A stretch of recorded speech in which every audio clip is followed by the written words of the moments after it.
So we're starting our journey to learn Linux, right? And Linux mainly has two core parts. One is the shell, and the other one is the kernel. And the obviously Linux is installed on a server, right? And then it's a piece of software, and kernel and shell are also part of the Linux operating system, which sits on the hard drive. And as you power on your server, the stuff gets copied into the RAM, and then RAM feeds it to the CPU, and that's how we see some display. Now, the shell is your interface. What does interface means? If I am working on this machine right over here, this window right here is a shell. This is my interface to be working with Linux system. I type my commands over here, uname-a, and then it's basically send the command to the kernel. Kernel goes deeper and retrieves the information, and it gives the information. Shell displays that information on the screen. Uname-a is very important command. You would always want to run the uname-a command whenever you log into some new server, so you get a little bit more information about your server. It's a Linux server. This is the server name, which is server101.linoopt.com. This is the kernel version. Remember, kernel is a separate part of the operating system. And this is the hardware architecture. What type of CPU, what type of hardware we are using. And I want you guys to, so all the commands go to shell, and then shell feeds those commands to the kernel. And of course, kernel at the end of the day is managing all of these resources. So interviewer will definitely ask you this question: what are the two core components of Linux, or two parts of Linux? The answer is shell and kernel. Another question is, what is shell's job and what does kernel do? And shell is the interface between user and the kernel, sort of like a bridge between kernel and the shell. Kernel manages the hardware resources, and that's good enough.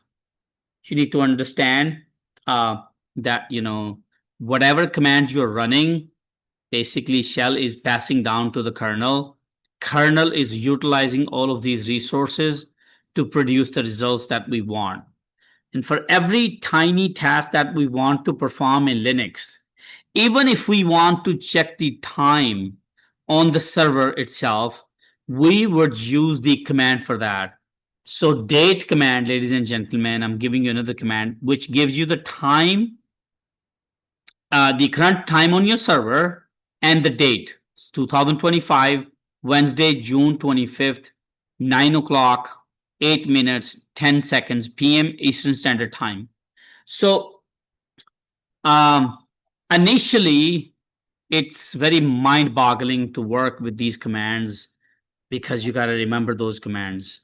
But down the road, when you have the commands on your fingertips, it's a lot easier. You will want to work with the CLI. CLI basically means command line interface. The fact that we're entering commands in this window over here, that means we are working with the CLI. Some of the recruiters that will place you for job interviews, that will present your resume to the companies, they will ask you this question: are you comfortable working with CLI?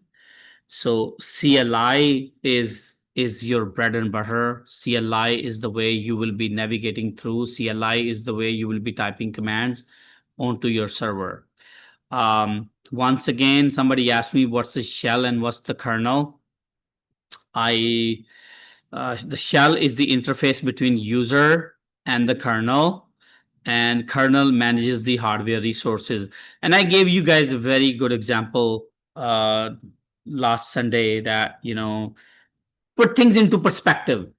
Technology, is created by humans, and humans have relevancy to technology through their day-to-day examples. And that's what I would like to do from time to time. Think of this whole thing over here as your server, right over here, this picture over here. Think of this like a Linux machine doing its job. And think of this that think of the shell as a waiter that, if you go to a restaurant and you are the customer over here, you are interacting with the waiter, who in this case, in this picture, is a shell. And then the waiter basically sends the or give the instructions to the chef on whatever you want to have your dinner or lunch, whatever you want to order. So the waiter is equal to shell, which is taking your command where you're saying, hey, I want a sandwich, I want chicken biryani.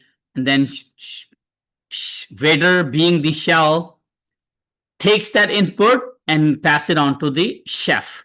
Chef now is a kernel. Think of chef like a kernel. The kernel is now going to cook this recipe based on what you asked for and based on the ingredients it has. Now the ingredients, the recipe is basically the food that you order. Yeah. And then the ingredients is, think of these ingredients like your hardware resources, your CPU, your RAM, your network card. So now the chef has these ingredients. In this case, it has carrots, it has broccoli, it has salt and pepper. It's going to mix it all up and cook what you want to eat today. And then the shell will bring that on your table, just like the shell will produce the results for the commands. Okay. Okay.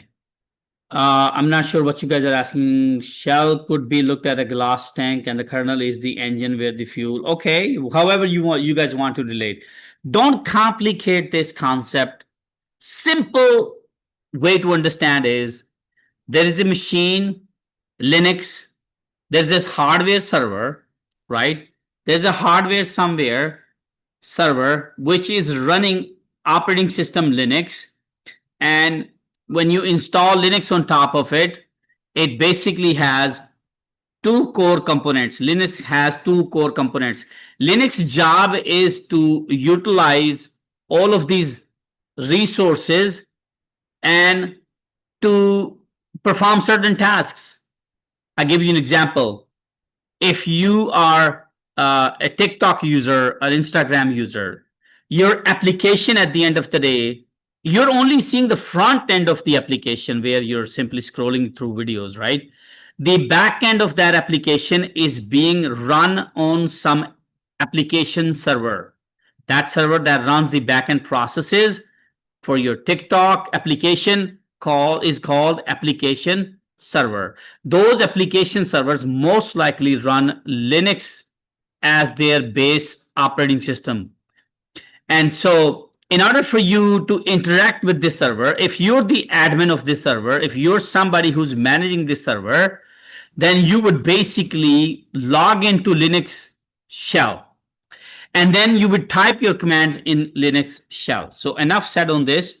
If we go back to our shell over here, now we are on the shell part. We are going to type some commands, which is going to produce some results for us. So let's go ahead and basically go over all the commands that we did the other day. Give me some of the commands, starting with the clear command. I want to know what is my username on this server? Who am I is one command. Beautiful. The other command is ID. Okay. Now somebody's asking me for the link for the server. Please go ahead and provide the link for the server, panelists, folks. I will highly appreciate that. We have to be patient with these students because they come from different walks of life, and they don't have technical background, and it's our job to guide them. And we're never gonna put anybody down over here. We're never gonna judge anybody on their background. Okay, you're here to learn. You ask questions. No question is a dumb question. As a matter of fact, like I told you, most of my students that did not have technical background, they're the most successful ones. I always have problem with the students that come with some technical background because their brain is already set. They have a fixed mindset. They have a different direction. Sometimes they will listen to me, sometimes they will not listen to me, which could be good or a bad thing for them. Good thing is, for those of you who do not have technical background, I have 25 years experience. I'm going to guide you through this process. I am going to give you my knowledge, my expertise, so you're going to be the top notch in the industry. Okay, let's go ahead and we know the username and ID. Now I want to know how long this server has been up and running. I will type the uptime command. Excellent. Now the situation has come. A user has come to me and said, hey, I would want you to delete some files in my home directory, and I don't know how to do this. The user is telling me this. Now, this requires some elevated privileges. This requires for me to become super user. This requires me to switch user. This requires for me to become root.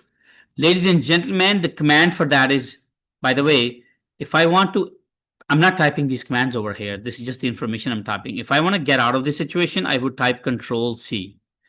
Without executing that command, I just exit it out. I would use the SU command, and I would give the password, root password, and now I am logged into server. I switched my user, I became root, and now I'm this most powerful user. Now my user ID is, username is changed to root, and pay attention to my user ID. User ID 0 always belong to root user. User ID 0 belongs to root user. Some crazy manager can ask you this question: what is the root's user ID number? Remember 0. Okay. Also pay attention how we have the pound sign. This means I am root right now. No other user will have this pound sign because they will have dollar sign or some other sign. I want to exit out of this account. I will use the exit command. Now, I want to know about each component of my server. So I'm going to give you the component. You're going to give me the command for that. I want to know how many CPUs exist in my server. Sir, can you tell me what the command SU means? SU means super user, switch user. Now, I give you the command, I give you the components, you give me the command, and let's see your knowledge on this. Every single one of you, instead of typing the command over there, type the command in the chat window so I know that you know this command. Beautifly over there, beautifly over there. Love you guys. SU is completely wrong. LS CPU wins. LS CPU. By the way, what is the LS stands for? LS stands for the list, and CPU means list the CPU information. Now, for this RAM, ladies and gentlemen, give me a command that will give me the amount of memory installed in your computer. No, don't give me LS CPU. The amount of RAM installed in your server. Beautifly, free command. Free-h will give me human readable format. Free-m will give me megabytes, the output in megabytes. Free-g will give me in gigabytes. All right, beautifly. Beautifly. Okay, now why am I erasing this? Okay, free command. Now let's talk about my hard drive, and it could be SSD, it could be SATA drive. How do I list all the block devices? LS, BLK. I like you guys. How do I get the information about network card? And the information I'm seeking is, oh my God, you guys are super good. NMCLI, NMCLI. I don't care about the cooling system. I don't care about the power supply. Motherboard is a little bit, there's advanced level command for that. We are going to get to that. But all of you guys that answer all of these questions, give yourself a round of applause, because these are all the interview questions that you knocked down. And don't take my words for anything that I say. Go to ChatGPT, punch in these commands and say, hey, are these all interview related commands? And you will find out. Okay. Want to give you a little bit perspective on this, ladies and gentlemen. Like I said over here, look how beautiful these slides I have created for you to make things a lot easier for you. Okay. I told you that when we install the operating system, it sits on the all the files and directories sit on the hard drive. So this is my hard drive. Okay. So let's work our way through. Whenever I type the command, give me a command that you know. Let's say ID command. Ladies and gentlemen, ID command. Whenever I type the ID command into the shell, what it does is basically it goes to the CPU to run this command. Okay. It will find all the relevant information about this command, where to find this command. It will look into the cache. If it doesn't find in the cache, it will look in the RAM. If it doesn't find in the RAM, it will go to the hard drive and it will slowly move it up to the RAM, then to the cache, then to the CPU. That's how the execution takes place. If you're not familiar with this process, it's okay. There are thousands of system administrators that still don't know how this stuff works. I'm not bothered by it right now. Okay. All right, so quickly, let's do all of these commands. Help me out with all the commands, and then we can move forward, start learning something cool. All right. Now, let me close this, clear out. ID command will give me my username. Whoami command will show me my username.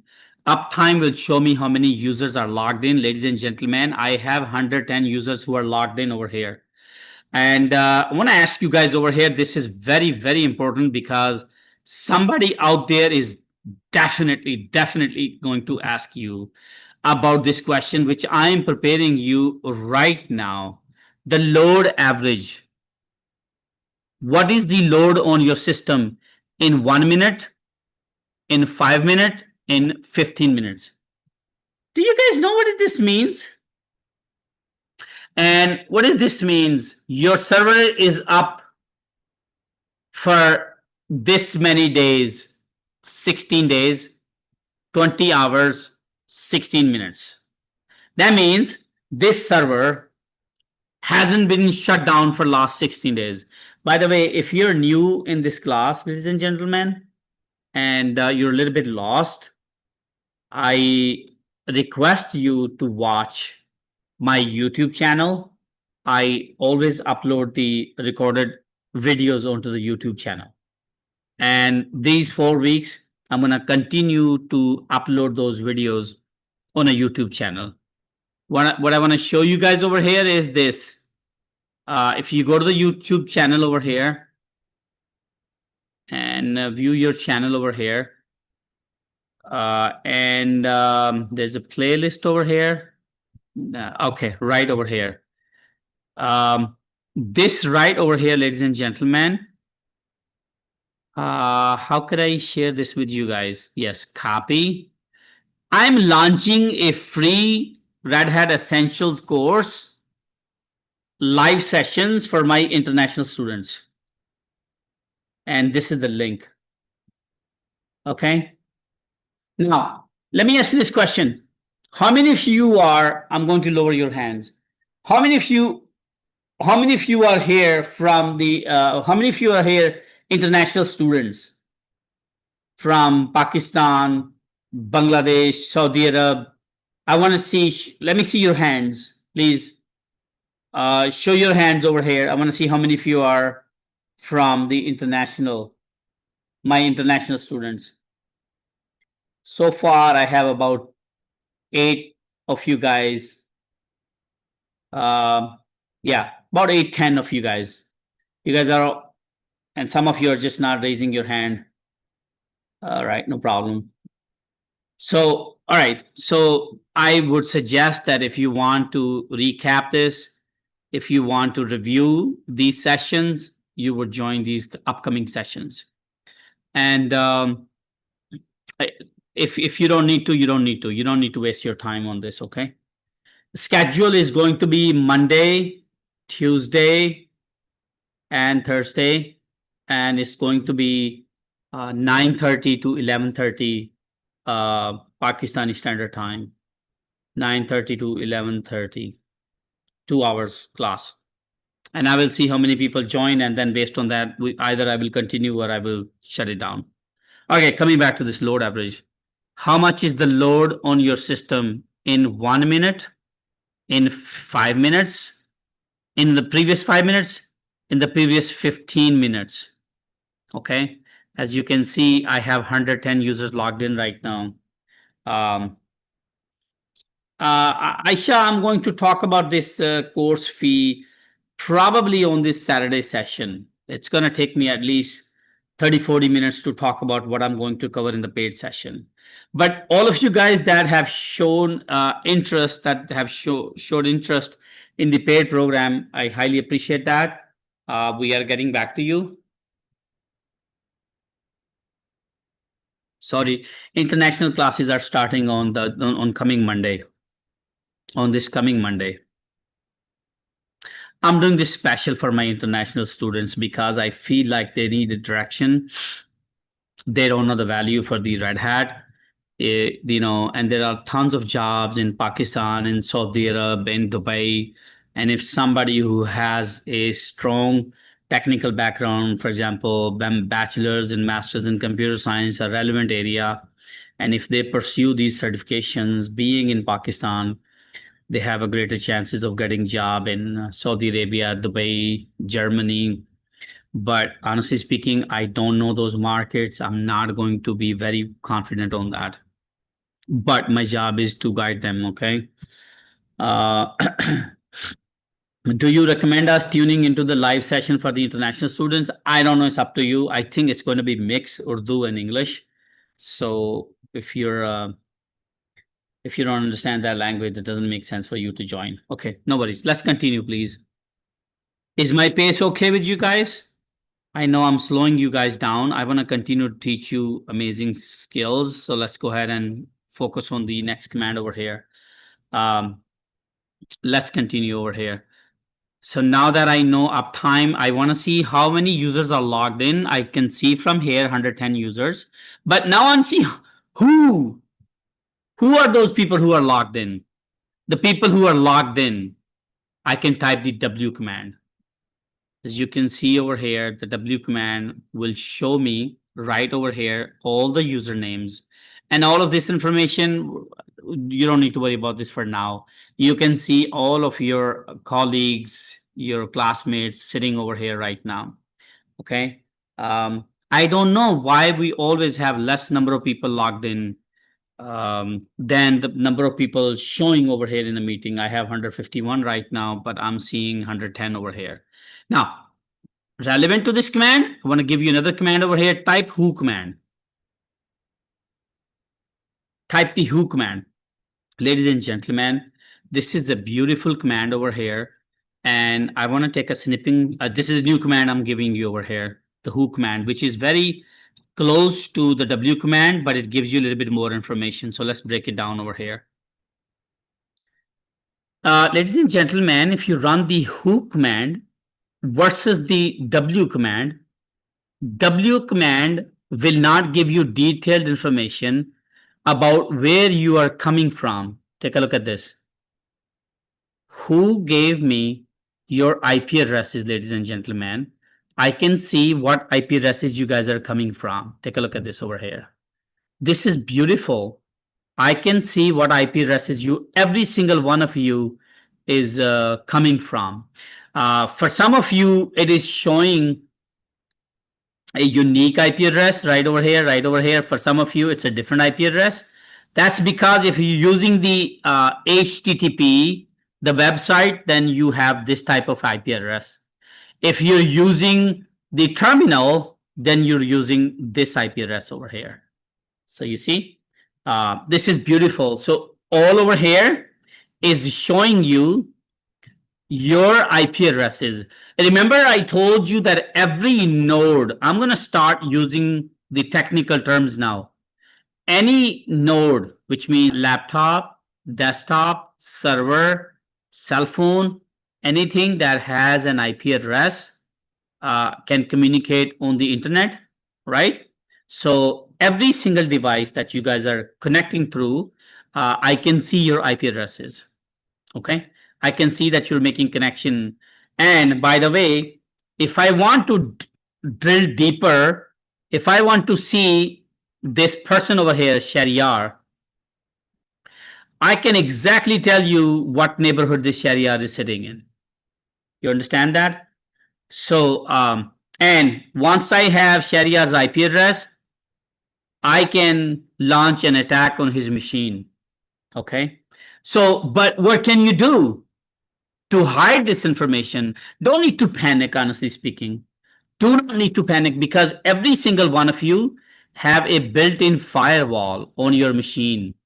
Even you're using Mac or Windows, you have a built-in firewall that's going to block the unwanted traffic, the unauthorized traffic. Okay. So let's not get into why your IP address is not being shown over here.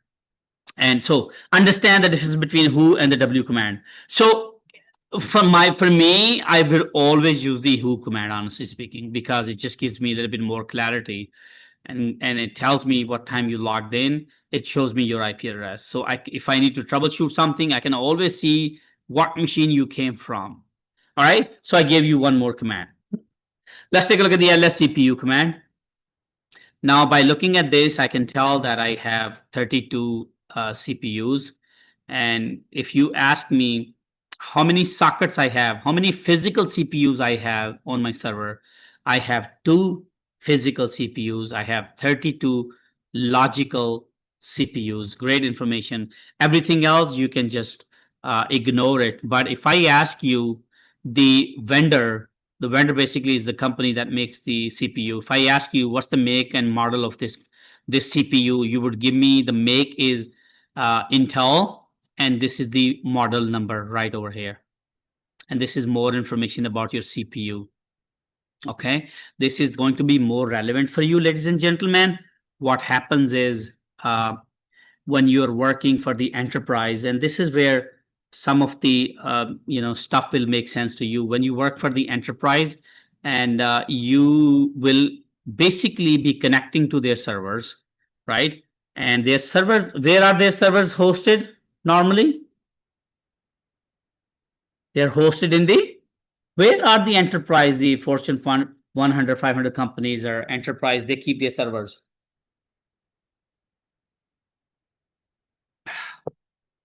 Well, okay, partially right. Some of them keep their servers in the data centers, and some of them keep their servers in cloud. Beautifully answered. I love that. Cloud is basically something that somebody else manage for you. Data center servers are you manage them. All the data center servers are on-prem. On-prem. And all the cloud servers are in cloud. Okay.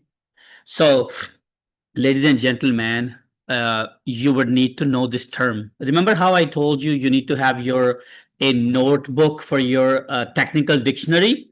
Add this one word over here. On-prem means you have your servers in your data center locally. Data center, what is on-prem means? On premises. On premises means it's on your at your own place. It's at your company's data center. Now, you could be sitting in New York, you could be sitting in Texas, and your data center could be located somewhere in California, geographic location. Okay, it's perfectly fine. That is still, you would still consider this on-prem. Okay, now the on-prem servers, ladies and gentlemen, you have racks where the on-prem servers sit. If I can bring you back over here into this rack, I like to put things into perspective. I like to show you visuals. So you see this one rack over here. Imagine thousands of these racks sitting in a data center. So now you are sitting somewhere over here in New York, New Jersey area or Texas area, whereas this server, let's say you're working on this server right over here, and this is called server 101. Just like you logged into the Linoopt server, right? It's sitting somewhere, and you are logged in through internet, and you use the SSH to connect.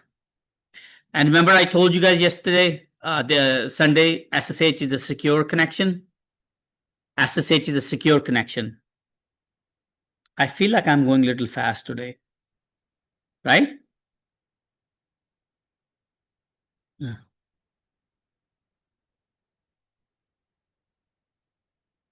Okay, very good.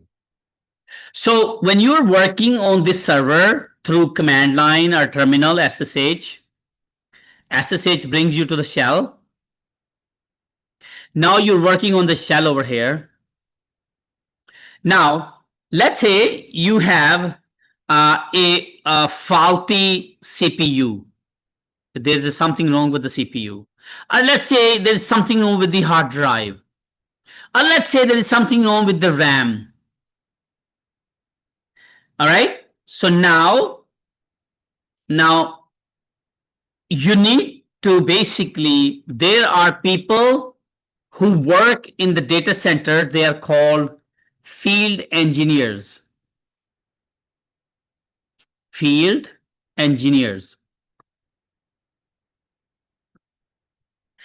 These field engineers, they don't know anything about Linux. They don't know how to work with Linux. They don't know how to work with the CLI. They don't know how to work with the terminal. They don't know the commands. But those field engineers' job is, if there is anything wrong with your server, it goes down, you are going to instruct them, you're going to help them to, you're going to tell them, you're going to inform them that there is something wrong with the CPU, that there is something wrong with the RAM, there is something wrong with the hard drive. So these commands, ls CPU, is going to be very handy for you. Okay. The free -h command is going to be handy for you. Okay. So you will be typing these commands and telling these field engineers, hey, I have a server 101 in this rack number 225 sitting in the data center, and the server is marked as a, 1, 2, 3, 4. There are tags over here, labels. So the field engineer is going to literally walk to this server, is going to open up the server, and then field engineer is going to require some information from you. What is the make and model of the CPU? Okay. What is the make and model of the CPU? What is the make and model of the hard drive? You would provide that information. Then the field engineer will assist the vendors. For example, Intel guys, they will come in. Intel, NVIDIA, the company that makes these components, or company that makes this server, Dell maybe, maybe IBM, they will send a tech support guy who will come to replace the parts. Field engineer will take them to the server. You are going to tell them what the problem is, exactly what the problem is. You're going to provide them with the make and model number. And this is how things work. So you see how many people are involved in troubleshooting this? You're not alone. Your job is very limited. You will be working on the CLI, but we're also going to educate you at the back end, back end picture of the servers and the data centers. So you have a bigger picture in your mind and you can assist these field engineers. Does that make sense to you guys? Okay, so that's why we are learning these commands. That's why it's very important for us to know these commands on our fingertips. And also, every time you log into a server, because you're going to be working with thousands of servers, so you would want to familiarize yourself with all of these commands. So let's take a look at the free -h command. Right now, the used memory is 3.6 gigabyte. Let's take a look at our CPU. NMCLI, not the CPU, sorry, the interface, the network card, the network adapter. NMCLI dev show. All right. This is beautiful information right over here. NMCLI, hey, network management command, show me device, show me the device, all the networking devices. And this is the name of my device, which is the name of the interface card. It's the Ethernet, which means it's plugged in through the wire. And this is the MAC address over here. I haven't talked about the MAC address. One day I'm going to talk about it. And if you look at this, the cable is connected. I'm going to take a snapshot of this and I'm going to break it down for you guys. Take a look at this over here. All right. By the way, let's get the MAC address out of the way. Give you a little bit new today. MAC address.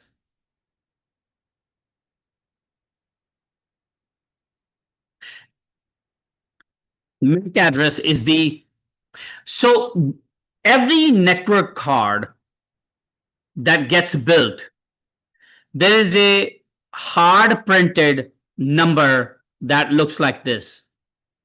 Those of you who own cars, you know that every car has a VIN number.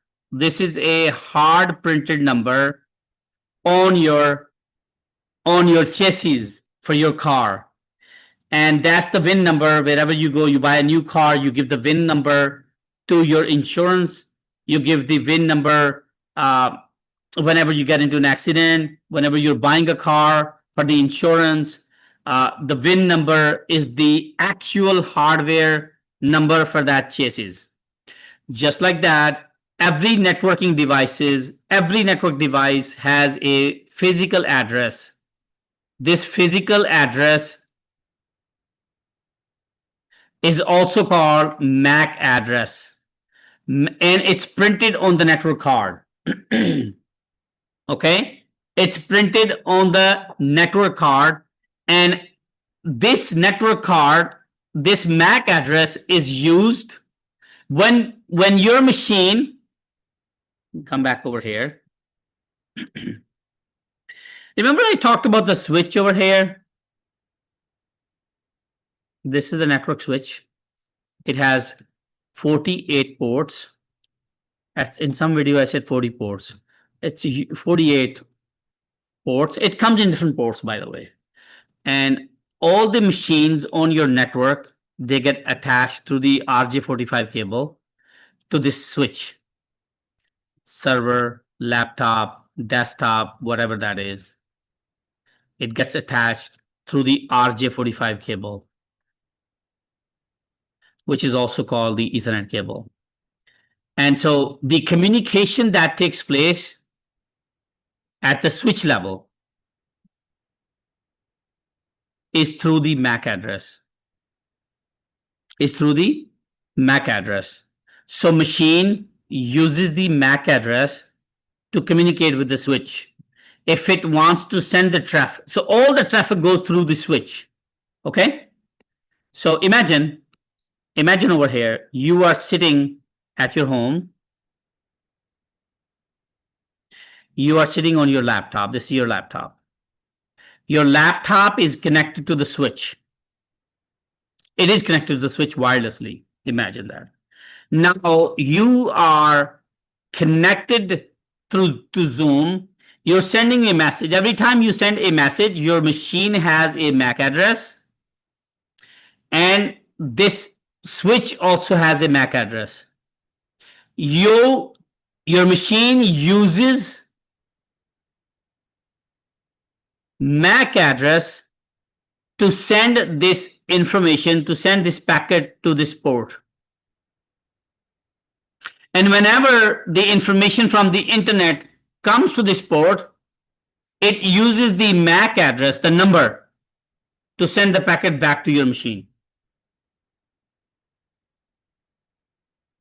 And whenever your machine, this switch gets connected to the router, the information from here to router gets converted to the IP address. gets converted to the IP address. So now, for you to understand in simplest form, every machine has a MAC address. That MAC address gets an IP address. At the switch level,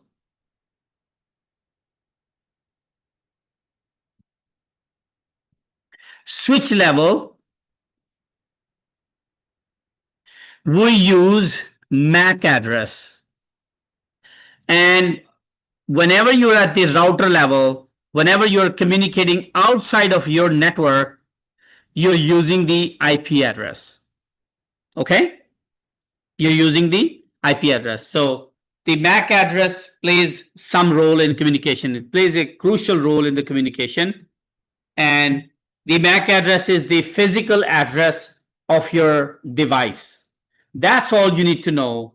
Networking guys have to know a lot more about the IP addressing, the MAC addressing. For the system guys, all I know is every network card has a MAC address, and every network card also gets an IP address. MAC address is the static address. It never changes. Never changes. IP address can change if you move from one network to another network.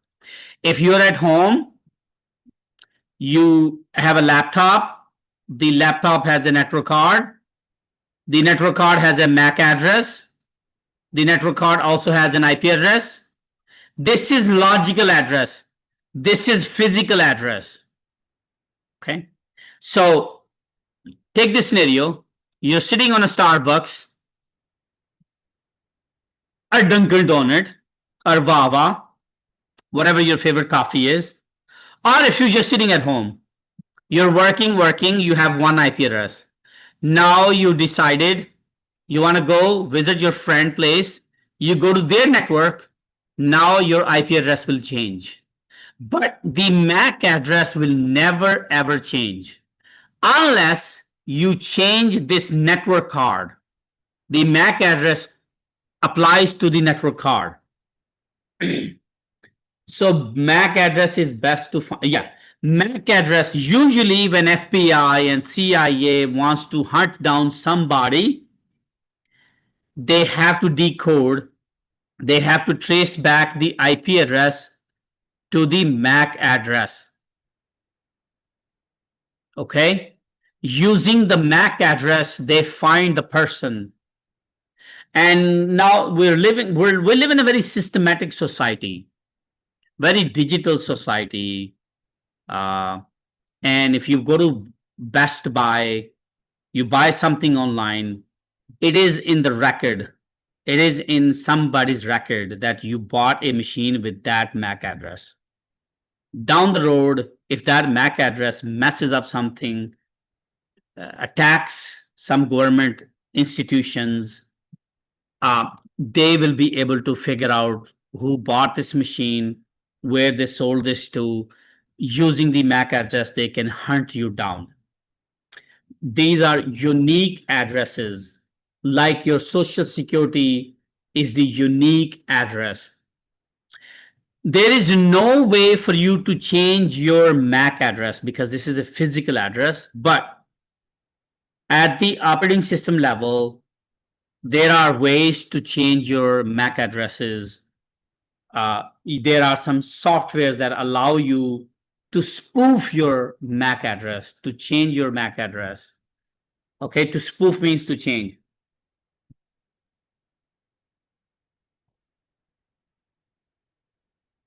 Just like you can spoof your number.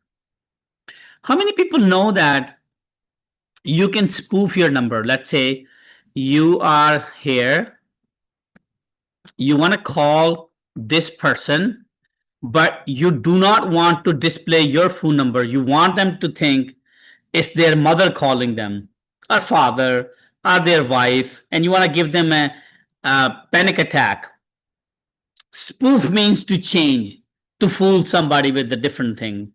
That's what spoof means, to change something which it is not. So you have the ability through the software to change this number. So now we understand what the MAC address is. We're going to continue to move forward. So how do you get this MAC address? NMCLI. This is the MAC address. That's all you need to know. Every network card has a MAC address. And disconnected means this is the active network card. This network card is active. So you can have multiple network cards, by the way, in your server. And the reason you would have multiple network cards, network adapters for redundancy, for faster speed, which we are going to cover in the paid program. If you look at this is your IP address. This is your default gateway. And this is your DNS. And I'm going to talk about these things in another lecture. This is the bread and butter of the networking, ladies and gentlemen. This is the bread and butter of the networking. And you need every machine needs to have this IP address. Every machine needs to have a default gateway. And now I'm not saying that you will always see this number 10.1.100. No, it could be different for all of you guys. Now, I want you to take a moment over here and identify your IP addresses, ladies and gentlemen. Let's go ahead and type the CMD and let's identify your IP addresses for your machine. And if you are on a Mac, you would type the terminal command. You would type the terminal command. So let's go ahead and run the command prompt over here on Windows. Now type the command ipconfig for Windows. All right. And let's come back over here. When I type ipconfig, I am getting these disconnected. I can ignore all of these because these network cards are not even present. Disconnected. I don't care about this. I'm not even going to look at it. This one says VMware. I'm not interested in the VMware. This is for the virtualization. You probably don't even have this. Because I have fancy stuff on my computer. That's why I'm seeing that. I'm not interested in that. I am interested in this information, ladies and gentlemen. Because take a look at this. It says wireless LAN adapter. If I can take a snipping tool over here. I don't know, for some reason I don't feel your energy today. Somehow I feel like you guys are just sitting over there thinking, oh my God, what is this guy doing today? All right, those of you who are here, please let me know you're here. Those of you who are not here, let me know you're not here. You're mentally here or physically here. Also, let me know that. Some of you guys come here physically, but you're not here mentally because you're too busy on your goddamn TikTok. The TikTok that has taken over your life. So let me know mentally and physically you're both here. And by the way, honestly speaking,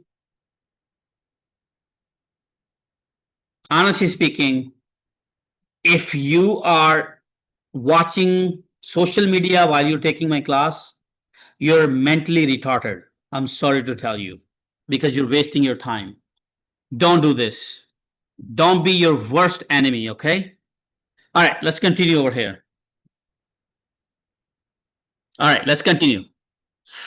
Ladies and gentlemen, wireless LAN adapters. What color you guys like? Let's go with the purple color. All right, how many votes for the pink color? No. Blue, I think, is better. Yes, blue is better. Come on, those of you. Come on. Vote for blue. Come on. Pink. Pink.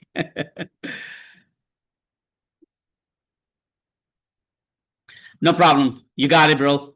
Appreciate that. Appreciate that honest feedback over here. Somebody's telling me, goddamn, slow down. Okay. You think you got it all figured out. We're all newbies over here and you're going at 100 miles per hour speed. All right, ladies and gentlemen, I'm going to be a sloth for now. I'm going to slow down. I'm going to take it a little easy. I'm going to go get myself a cup of coffee, come back, and then we will continue. Now, let's talk about learning how to identify your IP address on Windows machines. Ladies and gentlemen, every machine, whether it's Linux or Windows, come with a network card. Every network card has an IP address. The way we identify the IP address is through the command line. Okay, all right. I want to give you guys little torture, okay? um, so yeah, take a look at this over here. By the way, no offense to those people who all tell me to slow down. Wallahi, I appreciate you. You guys are really um, the courageous ones who have, the courage to tell me. So let's take a look at this. By the way, this sort of writing over here, it is all IPv6. There is IPv4 type of IP addresses versus IPv6 addresses. This IP address over here, which beautifully it says IPv4 address. This is the subnet mask. This is the default gateway. Okay. So IPv4 is the old way of doing things, but it is still very active. IPv6 is the new way. Why we have this bigger type of IP addresses? This is ridiculous because this is using IPv6. Why did we have to use the IPv6? Because we ran out of IPv4 addresses. We literally ran out of IPv4 addresses. Okay, so now they have a new way of writing the IPv6 address. But over here, this is the IP address for me. This is the subnet mask for my Windows machine, and this is my default gateway. How many of you were able to get this, by the way? We're still working on the IPv4. It's perfectly fine. All right. And now I'm on my Windows machine. How do I tell whether I'm on Windows or Linux? Take a look at my prompt. This is referring to the C. I'm not at a $sign. I'm not at a bash shell. So I type the command ipconfig. And at the very bottom, I see my wireless LAN adapter. And this is where I'm picking up my IP address. Okay. Katrina, where are you lost? You don't know how to get to the CMD? Are you on Windows or are you on Windows? How to get on the Mac? I think Mac has a terminal. Just type terminal. And then you would type ifconfig for Mac. Mac is similar to ifconfig. Katrina, you said you are on a Linux server? We are talking about the Windows machine, your machine, Windows machine, not the Linux server. Linux, we know NMCLI will work. Are you using Windows to connect or are you using Linux to connect?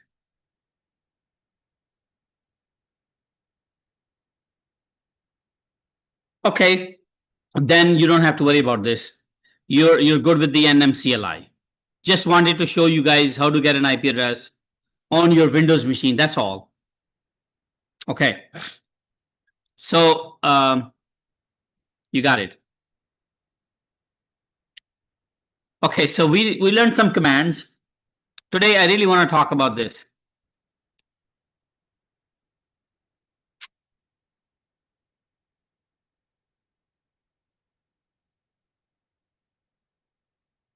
Today, I want to talk about this specifically.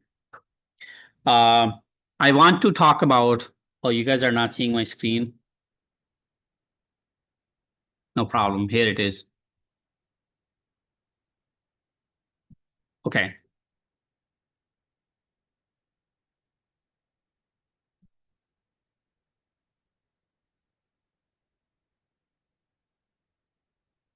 Let's take a look at this, okay? Every time I type ipconfig or ifconfig, error keeps coming. let's take a look at the Linux shell, and let me type the ifconfig command. By the way, how do you exit the nmcli? You press Q. Press Q. Now I'm going to type ifconfig. Ifconfig. And pay attention how I got the information right here. Right? Ifconfig. Am I using the Docker interface? No, Docker is some sort of a virtualization. This is the one I'm using, EN01. And the information is giving to me right over here. The inet address, the net mask, and that's all I got over here. And by the way,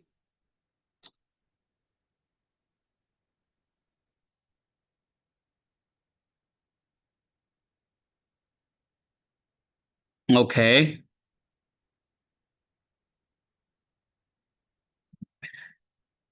This is your subnet mask right over here. Oh, not the subnet mask, sorry, the MAC address.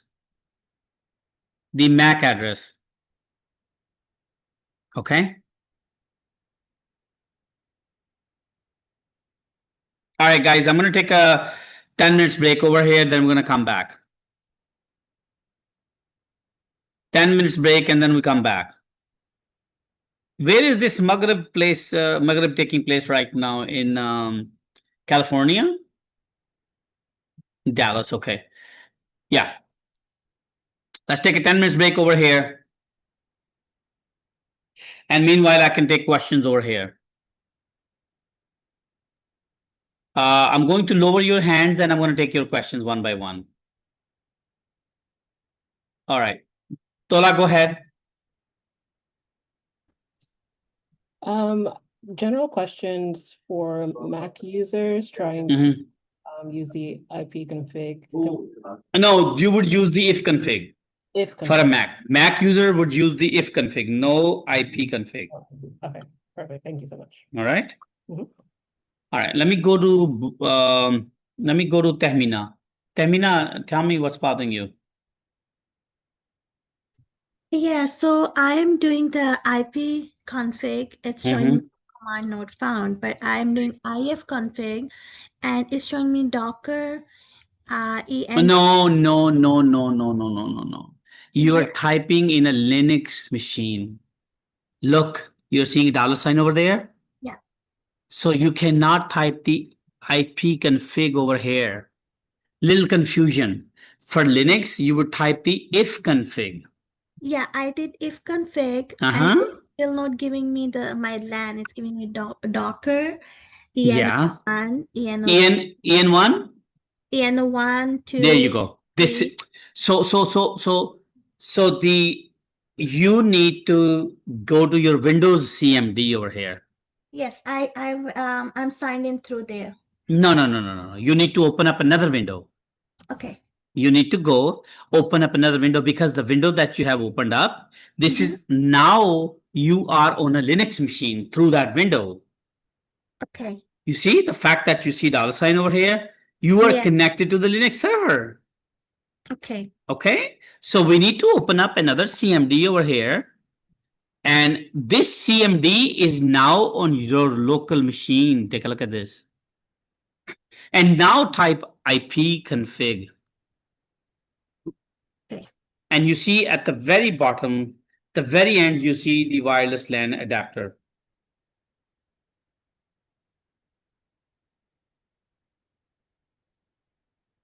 Yes, wireless LAN adapter, local area connection 1, media state. Okay. Yeah.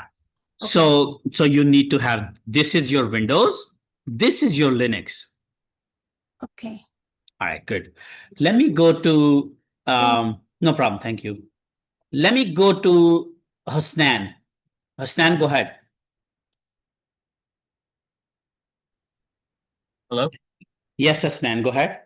Yeah, also I have a question about the IPv4 and IPv6. Actually, the question is like, why they get rid from IPv4? And I know the IPv6 is a new version. So what are the updates in? Yeah, so IPv6, versus IPv4, Hasnan, the main difference is we were running out of the IP addresses. Right. The IPv4 did not have that many number of IP addresses. So they had to use NAT, private IP addresses. But even till then, we were running into the IP addressing, running out of IP addresses. Right. IPv6 added billions of more devices support, more IP addresses. Okay. So there's a whole science behind the IP addresses, which we're not gonna get into. This is not our domain. This is Okay. something for networking guys to worry about. Okay. Right. Right. All right. Can somebody please help the Galaxy 8? Let me go to Inaya and then take a question from Inaya. Inaya, go ahead. Hello. Yes, hi. I just wanted to confirm or like ask regarding the shell and kernel again. Okay. Tell me Uh, what's bothering you about shell. I just wanted to make sure this. So, did you say that the shell is the one that takes the information from the user and then it passes it on to the kernel? Let me ask you this question. You're seeing my screen, right? Mm-hmm. And when I type the command, who am I? Where am I typing this information? You're typing it on the shell? I am typing into the shell. So this is my interaction point with Linux. Okay. So I am talking to who? Shell. Okay. Mhm.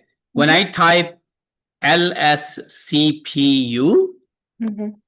it is supposed to give me the CPU information, right? Mm-hmm. So now I am telling the shell, hey, I need CPU information. And as soon as I hit enter, the shell pass the command to the kernel and says, hey, go to the CPU and get me all the relevant information from the CPU.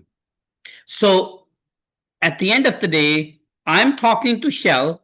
Shell Mhm. is talking to the kernel. Kernel is going to all of the hardware resources and getting done what it needs to get done. Okay. Remember the hard drive, the RAM, the CPU, they are all playing a crucial role to run your server. Okay. Mhm. And they are 24/7 running some processes, or they're doing something for you, right? Mhm. It is kernel's job to tell them what to do and what not to do, what programs to execute, what programs not to execute. Kernel will dictate to the RAM what programs it can copy. Kernel will tell the CPU what programs you're going to run. But at the back end, I am the one who's telling the shell, what to do. You understand that? So shell takes the input from the user, from me and you, passes on to the kernel. Kernel goes to those resources and get the job done. Got it. Thank you. Okay. Yeah. Just like, as a human being, we have a body. We have our external parts, which is our eyes, our hands, our ears, right? This is our shell. When we interact with other people or when we eat something, we use the shell parts. We use our hands, put food into our mouth, and then the kernel, the brain, and the organs of our body are resources like components like CPU, RAM. They do their job at the back end, which we don't see. Okay. Mhm. All right. Okay. Thank you. Okay. All right. So the time is 10:11. We should start moving. And let me take a couple more questions, then I'm going to continue with the rest of the class. Roxana, go ahead. Hey guys, if you don't go back and if you don't watch the videos and if you don't seek information from ChatGPT, you're not going to learn. We're going to be stuck at this forever. Go ahead, Hello. Roxana. Go ahead, Roxana. Hi. Hi. I just have a question because I'm dealing with the same issue. I know you showed us before, but every time I type in IP config or IF config, it always ends up being an error. Okay, you know why? And I opened the other thing as well that you said. Okay, let's take a look at this one more time. You have this terminal window opened up. This is shell. The dollar sign means you are on Linux machine, okay? Okay. Do you see the plus sign over there, like this one I see? Yes. Click on this plus sign. Okay. Okay. Are you in a different window now? It says Windows PowerShell. Nope. You have another window just like this one. I opened it from the other thing. Okay, Yes, let's open it up from here. Let's open it up from here. CMD. And now I see command prompt over here. I'm going to hit enter. A new window pops up, right? Yes. Now type IP config. One word. Okay. And it says media disconnected. Okay, that's what we were talking about. Okay. Luxana, go all the way down. Then you will see wireless LAN adapter right over there. Yes, I see it here. Okay, very good, very good. So no problem. Just close this. For again, can you please do it on the Mac? I'm sorry, I don't have a Mac over here. But you guys need to run the terminal and you need to use the ifconfig command. These are the only differences we're going to see between Mac and the Windows, honestly speaking. Once we move on to Linux, Mac versus Linux doesn't mean anything. Okay, so don't ditch your Mac. Keep it. You're going to need it.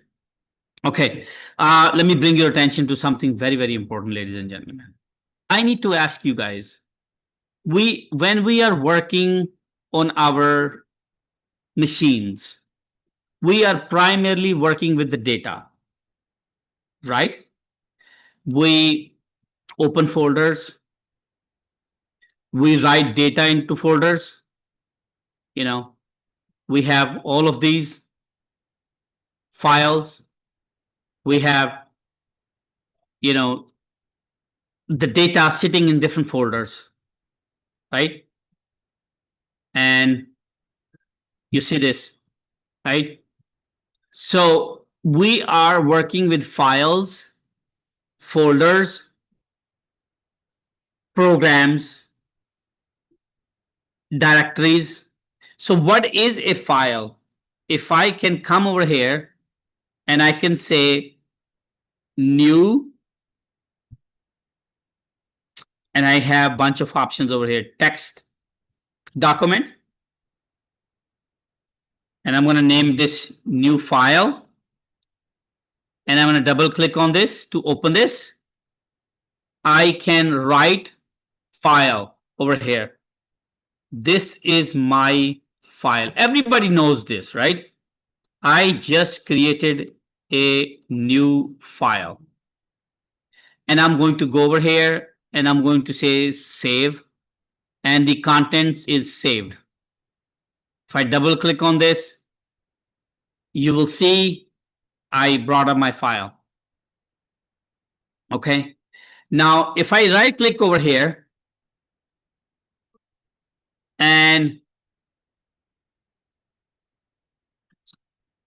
if I right click over here, I want to see the properties of this file.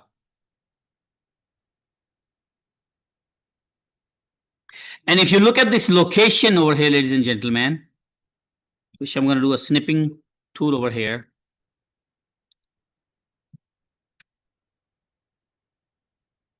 Take a look at this. What you're seeing over here is called path. What does this mean?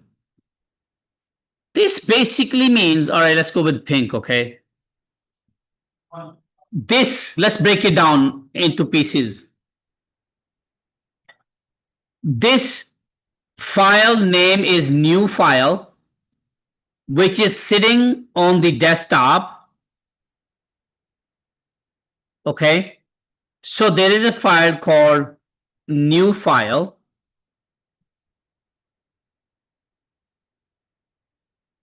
This file has some text.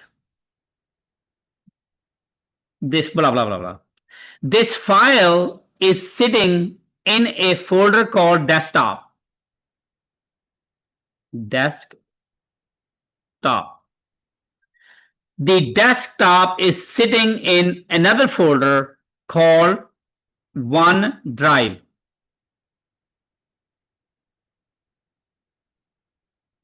Are you guys with me so far? I'm not doing any rocket science over here. This OneDrive is sitting in another folder called ASAP.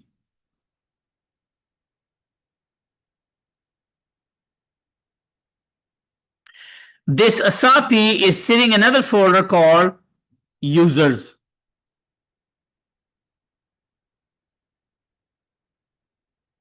And this users folder is sitting under the main hard drive called C drive. Okay. Is everybody with me so far? Right? Now, let's take a look at this. If I told you to give me the map of where this file is sitting, give me the location, then you would simply say, you could start from here. You could say your file is in the C drive. The first is the C drive. This is the name of my drive. Let me show you over here in the file explorer. Okay. I go into my first thing is the C drive right over here, ladies and gentlemen. You see this? C drive. The second part there is, oh, there you go. Oops. The second part is, it is saying under the C drive, there is a folder called users. Go into that folder. There's a folder called users. Take a look at this. I'm in the C drive right now. I go to folders, users. Take a look at my path. Now I'm over here.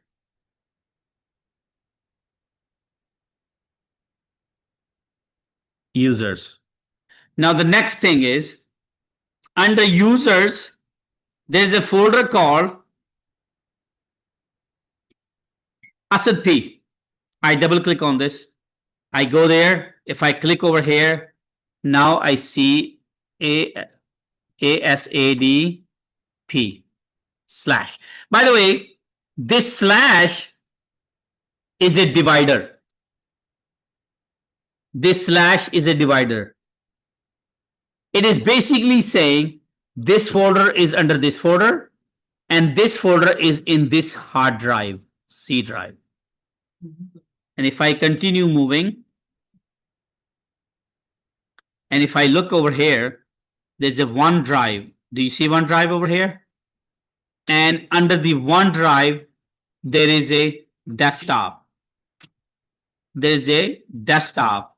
On the desktop, what you see is my file right over here somewhere, which is called what? New file right over here. And if you look at this file, basically, this is the whole path I followed to get to this file. Everybody with me so far? Now, if I look at this one, I want to see where is this file saved. I would right click. Even though I know it's on the desktop, I can go to properties. I want to see full path. This is the full path to this file. Again, the file is in desktop. The desktop is in OneDrive. The OneDrive is in ASAP. The ASAP is in users.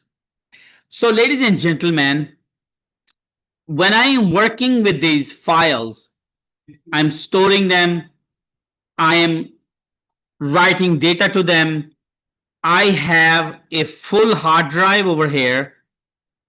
If I start from this C drive, this computer, everything is stored onto my C drive. And then from C drive, I have different folders. Just show you over here what I have. You see, I have different folders. And if I continue to go in different folders, I have relevant information. Now, if you are somebody who is very organized person, you work on a computer, you would store your personal files, in your personal files. It could be your pictures, it could be your videos in different folders, right? These are different folders. So these folders, at the end of the day, they're all sitting on the C drive. But there is a path to get to this folder. This folder might be sitting on the C drive. There's a folder called users. Under users, there's a folder called Asad. And then I can say personal. And then I can say pictures. And right underneath this, I can say videos. These are two different folders I have. And by storing these files onto my hard drive, which is organized hard drive, I have different folders. For Intel, I have a different folder. Okay, systematically done. Users, I have a different folder. For all the Windows related stuff, which is my operating system, I have Windows folder over here, and all the applications, all the drivers, all the programs, all the firmware, they're all sitting in a Windows folder. For my users, I have a users folder. I have Asad, I have Usad, I have Asad. If I go to Asad, I have documents, I have downloads, I have music, I have OneDrive, I have pictures, I have videos. See? So all of this storing files into different folders is called file system. When you're working with the C drive, when you're working with a folder or bunch of folders, ladies and gentlemen, you are working with the file system. Everybody understand that? When you're storing files, when you're retrieving files, when you're writing files, you are working with the file system. A file system organizes, stores, manages files and directories on storage device. What is the storage device for us on Linux? Let's take a look at the LSBLK and see how big is our storage device. I'm closing down all of these windows over here, which is irrelevant windows. Still not my terminal. Still not my bash window. Right over here is my bash. So LSBLK. Take a look at this over here. SDA is equivalent to my C drive. It's 930 gigabyte and it's a disk. Okay. So we talked about the LS CPU, memory, and now the disk. Now, ladies and gentlemen, Windows store everything in C drive. And everything is very visible. And we can see the boxes, we can see the folder after folder, we can double click on them and they're very beautiful. And then the folder has a subfolder. A folder has a subfolder, folder has a subfolder, folder has a subfolder. And folders may have another subfolder or they may have files. Folders may have subfolder or they may have files, right? All of this is called file system. Okay. Now, because we are working in Linux on a CLI, which basically means command line interface.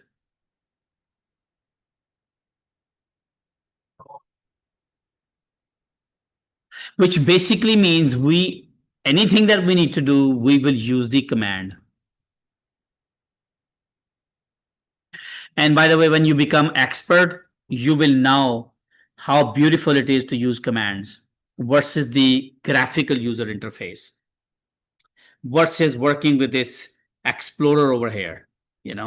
It's It's really painful to find a file over here, even though you have a search option over here. But Linux, because you're working with the commands, it's a lot faster for you, provided that you know the command. So if Windows, everything start in the C drive, and all the folders and subfolders are under C drive, one after another. In Linux, we have something called root directory, just like this slash, a line slash. Yes, Akam. Slash is the first directory, just like Windows has the first directory or drive C like this. The slash, just like Windows have some default folders to organize the data. For the Windows operating system, it has a Windows folder. For users, it has a users folder. By the way, there are subfolders. Users, you may find me, Asad P, over there. For programs, you have application program data. These are all the programs installed, like Zoom, Skype. And then you may have some drivers like Intel folder. So Asad will create his own subfolders to store his data. And this tree will continue to grow, and this tree will continue to grow. Okay. Now, in Linux, the root top directory, topmost directory is called the root directory. This is the base of the file system. Base of the file system. Again, what is file system, ladies and gentlemen? I told you this right over here, a beautiful definition. File system organizes, stores, and manages files and directories on storage device. Okay. So think of this like a cabinet. For this, you have your pictures. These are different folders on a cabinet. Different containers. Work related. Okay. So everything in Linux, when we are working with the directories and file, and by the way, in Linux, everything is called file or directory. There is a file, and then there is a directory. File will contain text only, or programs, meaning if I want to, when I double click on the Firefox window and the Google Chrome window, that is also a file, but it is a program file. It is an executable file. That's why it's not a plain text file where you can write your personal data, your journal, whatever. Directory is basically like a folder.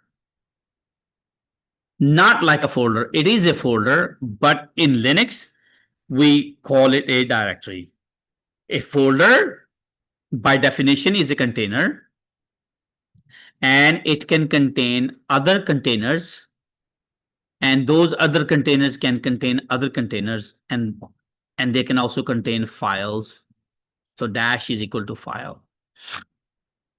Who's lost over here so far? Stay with me, because if you get this right, hey, you're gonna love Linux.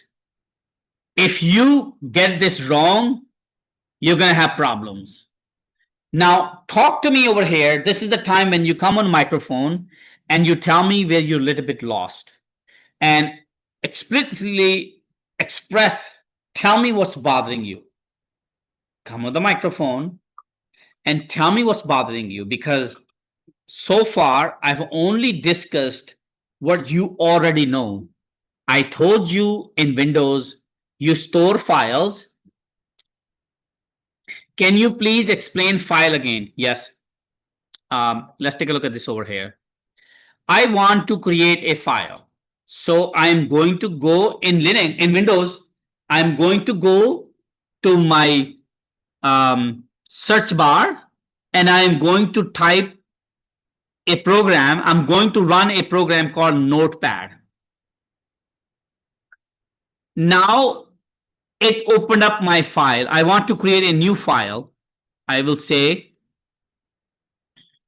right over here, I can click and this will open up a new file for me. I am creating a new file. This is my new file. Now I am going to save this file. I am going to save as, so I can give it a name. Tell me, where do you want to save this file? Well, I am going to save this file in Linoopt folder. And I am going to call this file 101. Pay attention how it created the pathway to tell me where the Linoopt folder is created, where it exists. I am going to save file 101 onto Linoopt, but I want to save this so you can see how you will find this file later on. Am I spending too much time on this, or you guys are okay? I'm saving it over here. So let's see, file 101. Close this out. And I am going to go to File Explorer. And using the path, ladies and gentlemen, I want to start from here. Using the path. What is the path over here? Asad personal documents Linoopt. Asad dash personal document Linoopt. I'm going to go to users. Asad P. Where is my documents? And then my file. You know, I might have some personal stuff over there. So you get the idea that this is how I can go to Notepad once again and open up my file. It will open it up for me automatically right over here. So this is a file where you write information. Okay, I'm sorry, I meant file in Linux. Okay. Oh, you mean file in Linux? That's where we're gonna get to, okay? Don't just, I'm talking about, are you guys okay with the stuff that I've discussed so far? I don't see any beauty flies. I don't see any ugly flies. I don't know what you guys are thinking. Honestly speaking, help me out over here. I know this is baby stuff, but you know, some of us are babies here. So it's perfectly fine. Now, so we understand in Linux, everything starts from the root directory. This itself is a directory, this slash. And then under the slash, under the slash directory, I have some subdirectories. I'm not going to call them folders anymore because I'm not on Windows. And some of these directories are called home. This is a home directory. Some of these directories is called bin. This is the binary. Some of this will be called, one of them is called USR directory. One of the directories is called temp. And then under the home directory, now that you guys, all of you guys have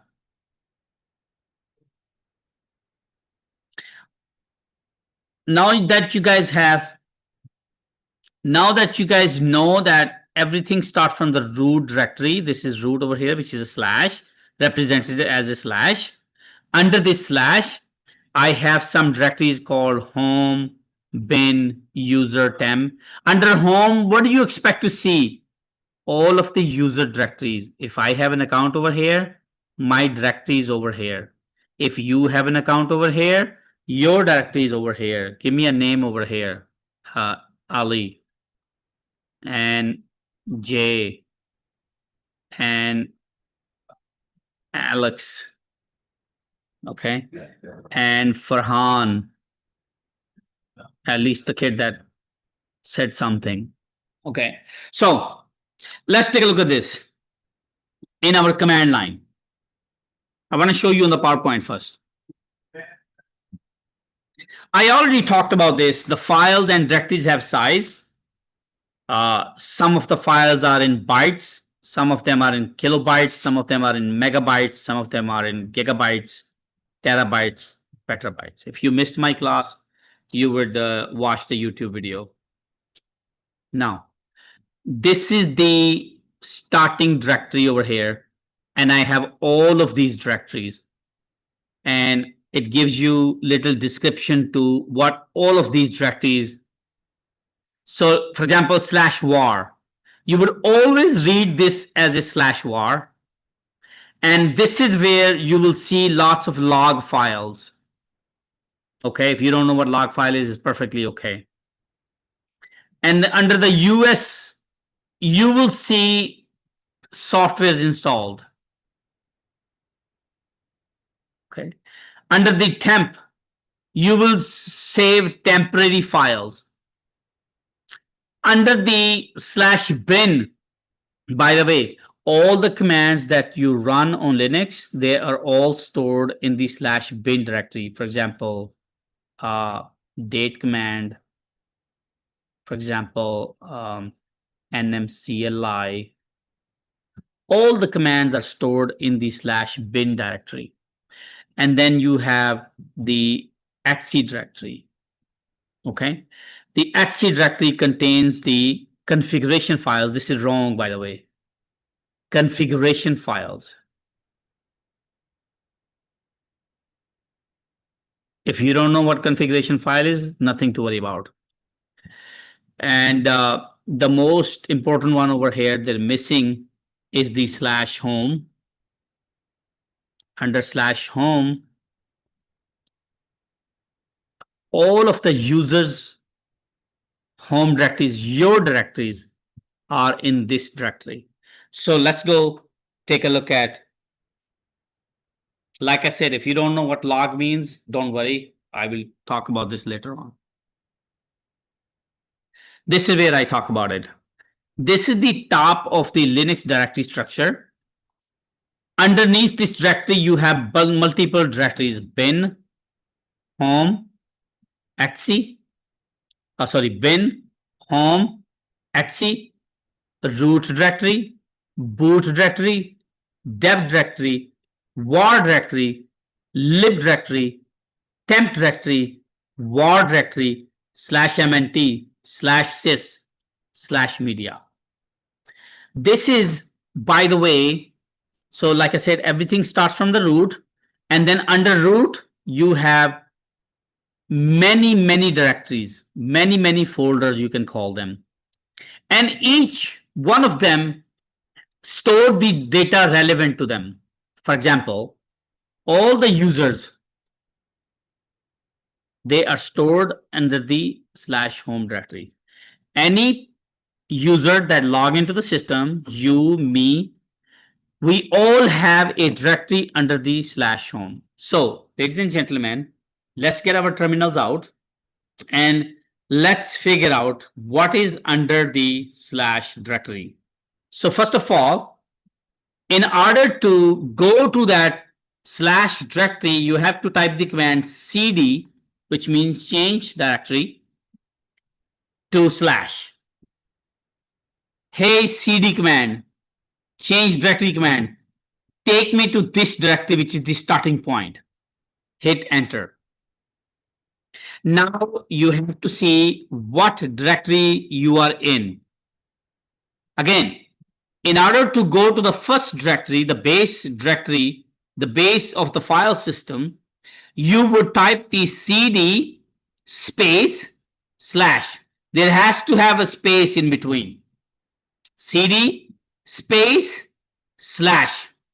And it's the forward / next to your shift button on the left. Identify the forward slash. There are two slashes. One is backslash and one is forward slash. If you hit the button next to the shift key, which is the forward slash, backslash is used in Windows, forward slash is used in Linux. CD slash. Now type pwd to check what directory you are in. pwd means present working directory. Present working directory. Present working directory means show me in which directory I am currently sitting. pwd. Now I want to see all the files and folders in the root directory. Now I am at the base. Okay. I would type the command ls. ls means list. ls means list. I would type ls. And ladies and gentlemen, what you see is bunch of directories sitting over here. Okay. It's not like Windows where you can click on this directory and you would go in there. It's not like Windows where you can click on this directory and you can go in there. You need to use the cd command in order to go into any of this directory. So if I type cd home, I can do ls and take a look at this. I can see all of your home directories over here. All of these home directories. Now, they're in different colors. Don't worry about the colors. I don't know the relevancy of the colors. I don't know. But I don't care about the colors. pwd, once again, to check where I am. I am in the home/home directory. Now, how do I go back to my main directory? I have to go one step back. Remember, take a look at this over here. Let me draw this over here. So the base directory is root. Under root, there is a home directory. And when you cd/home with the space over here, you come over here. How do you go back from home to this directory? You need to go one step back. Two ways to do this. You can always say cd and slash, which will always take you to this directory. And the other way is cd space dot dot. Two dots without any spaces. There's a space over here. Take me one step back, one directory back. Okay, let's do this all together. Let's do this all together. pwd/home.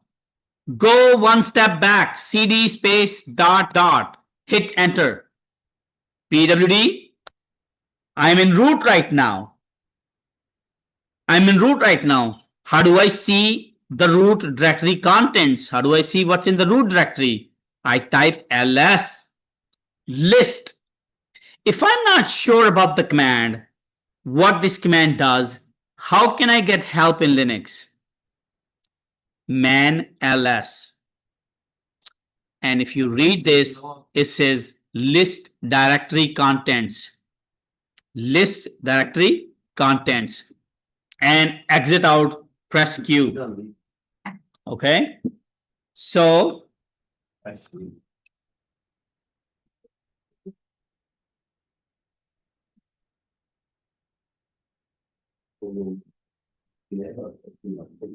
right. This is what I'm going to do over here. Work with me. Don't pay attention to your screen for now. On your work with me over here. I have home directory. I have etc directory or etc directory. I have temp directory. I have USR directory. along with other directories. I have bin directory. Ladies and gentlemen, I want you guys now work with me on the chat over here. Don't type the commands. I want you, your PWD, first of all, do PWD. It should be this. It should show you this. Very good. Now I want you to go to the temp directory. How are you going to do that? The command to change directory is always going to be cd. cd means change directory. And then there is always a space. Empty space over here. One space. And now type the name of the directory that you want to go into. tmp. tmp. Go ahead. Now type pwd once again. And tell me, what does pwd show you? It should show you /temp. Very good. And how do you see what's in the temp directory? What is that command to list contents? Very good. ls. And now the ls is showing you some contents over here. I want you to go back to your root directory. How are you going to do that? cd ... or you can always say cd root. This will always take you to the root directory. All right. Now, let's do some stuff on the command line, ladies and gentlemen. How many of you are confused so far? How many of you are confused over here? We got 10 minutes over here. I want to basically knock down some commands. pwd, ls, very good. I want to go to the opt directory, cd opt. Oops, permission denied. You see, I cannot go into every directory. Let's get on to your terminal right now, on your command line, CLI, on your shell. pwd, ls, cd, home, pwd, /home, ls. Go to cd bob. See, I cannot go to every other person's home directory. There are permissions involved. You wouldn't want me to see your directory. You may have some secret stuff over there. So how do I go back? cd / take me back to pwd. Go to temp. ls. Okay, I see something over there. I don't know what it is. No problem. Go to back one more time. ls. Now go to etc directory. ls. Okay. I see some hands over here. If you guys can give me 5 minutes, I will answer all your questions. I will stay here for as long as you want. But let me give you some more stuff over here. Now, I come over here. I type ls. I see bunch of files and directories. I don't know how to differentiate. I can use this flag with the ls. ls -l -al. Let's use this. Let's take a look at this. Keep your hand up. I will answer all your questions. So ls-a will show me all the hidden files and it will give me the long listing. So let me break this down for you guys over here. This is very interesting. If you understand this, you understand Linux, you will get along with Linux, but it takes time. I'm going to warn you. It's not going to come to you right away. It's going to take you some time to understand this stuff. Ladies and gentlemen, ls command is there to list files and directories. And the L is the long listing, means give me the information, more information about each file and directory. This is the long listing. What does the L stand for? Long listing. Now, if we break it down into one, if we just look at one directory, let's take a look at this one right over here, this line. The far left, ladies and gentlemen, the far left D, it tells you that this is a directory. The far left D tells you this is a directory. And the far left dash tells you this is a file. This is a directory. And the far right is the name. The far right is the name. So by looking at this output, I can tell you this right here, ELSA. Let's see. Is ELSA directory? Yes, ELSA is a directory. And what's the name of the directory? ELSA. Give me a file over here. This is a file. What's the name of the file? @.deny. @.deny. Of course, now if you are under the XC directory, you will see the same results, by the way. If you're under the XC, if you're somewhere else, then you will see different directories because every directory is different. Okay. And this is the time when this file was created. This is the time when the file was created. This is the size in kilobytes. Kilobyte size. Okay. We will talk about these permissions some other time. So let's continue to run another command over here. Now, let's get out of this directory. Go one step back. Now we are in root. Let's go to temp. And ls is temp over here, right? I can also say cd/temp. Both are acceptable. Both are acceptable. The L is the symbolic link. The L is a advanced level file. It's a symbolic link. It's a link file. That means it's a shortcut to another file. It's a shortcut to another file. Now, I'm over here. I want to see the long listing ls-al. Now I can see over here. This is a directory. This is a directory. This is a directory. So I want to go back to the etc directory, the etc directory. Remember where it was? I can simply say, I know it is under the root. Take me to its etc directory.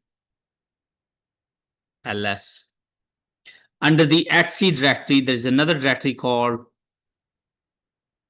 pick any directory, rpm, cd rpm, ls. There's nothing over there. If I do ls-al, it will show me just 2 hidden files with the long listing. But there's nothing there.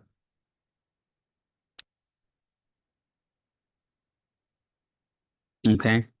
So if I want to go back to one step, I will say cd pwd ls. And now let's go to another directory over here, ladies and gentlemen. Let's pick another directory over here. How about I pick Samba, cd Samba, pwd. I am in, look, I am in Samba, which is under etc, which is under root. I would agree with you. I would always do ls-al. But sometimes you just want to do ls to see how many files or directories are there. If there's not that many, you could do ls-al to get a list. It's up to you. Entirely up to you. Now, ladies and gentlemen, I see that there are files over here. There's a file called lmhostess file. There's a file called samba.smb.conf. I'm going to give you a command to read this file. Some of you guys love this one. Cat. Cat is the command to read the contents of this file. So if you type smb and hit enter, hit tab, it's going to complete for you the name. It's going to auto complete for you. If you do, there you go. Cat smb.conf, and this is what I read. I read this file now. Okay, excellent. Now I am back over there. I can say pwd ls. I want to read another file, lm hostess. I can say cat l and hit tab. It completes for me. And look, it only has a one line entry over there. So now pwd, I am in Samba. I want to go back to the etc directory, one step back. How do I do this? cd ... And I want to go one step back, cd ... pwd root. Can I go one step back? No, you cannot. That's the base. Like I said, you can do ls-al every time to get all the information you need. It's entirely up to you if you want to do this. You can just do ls al. It's up to you what you want to do. I always like to start off with the ls to get an idea how many files are there. Then if I want to get more information, I do ls-al to see which one is a file, which one is a directory. Ladies and gentlemen, the time is 11 o'clock. We were here only for 2 hours. Now I'm going to start taking all the questions from you guys. This is called navigating the file system. And if you look at the commands, I have given you all the commands over here along with the syntax. All right. Somebody said, can I go to bed? Yes, you can go to bed now. Yes, absolutely. And sleep. Have a peaceful sleep. Listen, I don't want to get into colors. I don't care what the colors are. All I need you to know is the hyphen flag. I need you to know the D flag, the D. And let's take some questions over here. Ruxana, you still have a question? Ruxana, you still have a question?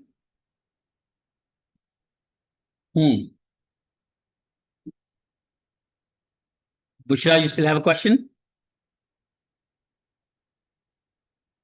No, I don't have. Thank you. Okay, no problem. Mubashir, you have a question?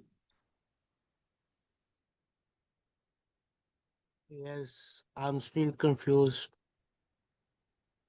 Okay, tell me what your confusion is about. About pwd and cd command. Okay, let's take a look at this. First of all, understand that every time we want to change directory, we use the cd command. Okay. pwd means present working directory. Show me which directory I am in right now. And ls will list the contents. Okay. Now I see all of these directories. I want to go into one of the directories.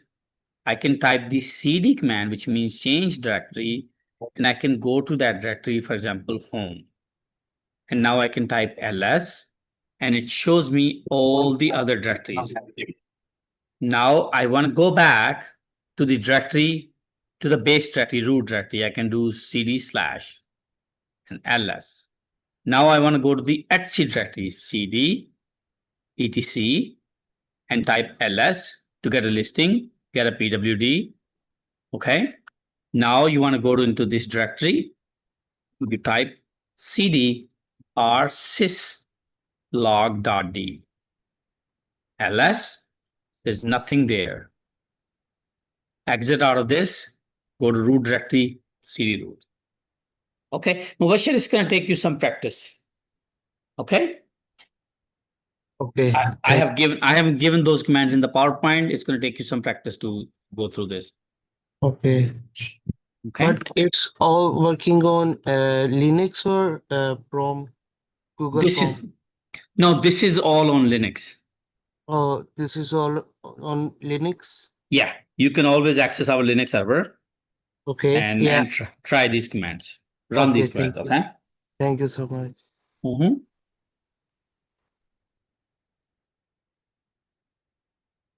Go ahead, Shiraz. Yes, Asad bhai, I have a question. When I go to Shiraz and server 101 slash and then I $cat, when I entered this command, it's like whatever I copy, it's automatically it's copy paste 2 times. And now I don't know how to exit that. I cannot see my root path. Okay, Only press Control C. If that doesn't work, press Control D. Control C. Oh, okay. So, Okay, Control C will bring you. but why I'm here? Like, I don't understand. Like, it means like Because I was in the file you and I was, you use the cat command this like this, and you got stuck over here. yes. So why I'm here? I need to understand. Like, the cat means like, Because you need to provide after the cat, you need to give some file name. The so file has to exist in order for you to read that file. For example, in my home directory, I don't have any files. So let me create a file, touch file 1. what is it? Touch means like it's a new file name you're creating? I'm creating a new file, touch file 1. Okay. Okay, but Now okay. I read file 1, but there is But in nothing the there. yeah, but in the path, like you said, you create the file, but when you type cat file, why doesn't it show when you create the file? I'm sorry, I didn't follow your question. The question is like when you put the command for ls and you say Yeah. like you are going to make a new file, right? So you are creating a No. new. Oh no. Mhm. Okay, maybe I misunderstood. Okay, Yeah. go ahead. ls So will only show you the file and directories that are already there. okay, and Okay. if we want to check the what is inside the file, it's all like You can text use stuff. the cat command if the file is text file. Okay. So Okay. okay, and if we want to add something or like delete something, we can do that if we have a permission. We're gonna learn that. Yes, absolutely. Okay. Okay, we're gonna learn that. Okay. Nasser Bhai and Saim Bhai, can I trouble you guys both to answer some of these questions? I gotta run to bathroom, man. Yeah. Can I promote you to host? Yeah, please. Yeah, please take over and go ahead and help them with their questions.